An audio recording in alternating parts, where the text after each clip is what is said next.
ইন্টারনেটে ব্যক্তিগত মুহূর্ত ভাইরাল করা নিয়ে এখন বেশ অনেক সাংবাদিক সোচ্চার। এরা চেষ্টা করে কারো বা চরিত্র হননের।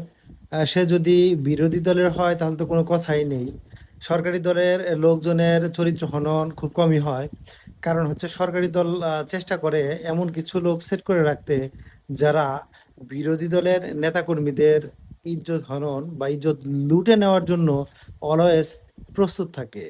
তা সে সত্য নিউজ হোক বা মিথ্যা নিউজ হোক, তারা স্ট্রিম লাইনে থাকবে এবং বিরোধী পক্ষ অথবা বিরোধী দলকে মূলত দমিয়ে রাখার জন্যই এমন অস্ত্র ব্যবহার করা হয়।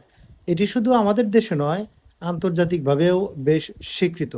অর্থাৎ নারী কেলেঙ্কারি সবসময়ই কোনো ব্যক্তিকে যেমন নিচের দিকে ঠেলে নেয়, ঠিক এমনই কোনো দলকেও নিচের দিকে নামিয়ে দেওয়ার জন্য যথেষ্ট। তাই অবশ্যই যেকোনো নিউজ পেলে আপনারা হুমড়ি খেয়ে পড়বেন না। সেটি যাচাই বাছাই করবেন এবং সেটির পুরো বক্তব্য পড়ে নিজের মাথা খাটিয়ে বুঝতে চেষ্টা করবেন বিষয়টা আসলে কি এবং কেন করা হয়েছে। শুধু এই বিষয়টি যদি আপনি ধরে ফেলতে পারেন, তাহলে নিউজের মূল প্রতিপাদ্য বিষয় বা সত্য মিথ্যা খুব সহজে আপনি আইডেন্টিফাই করে ফেলতে পারবেন।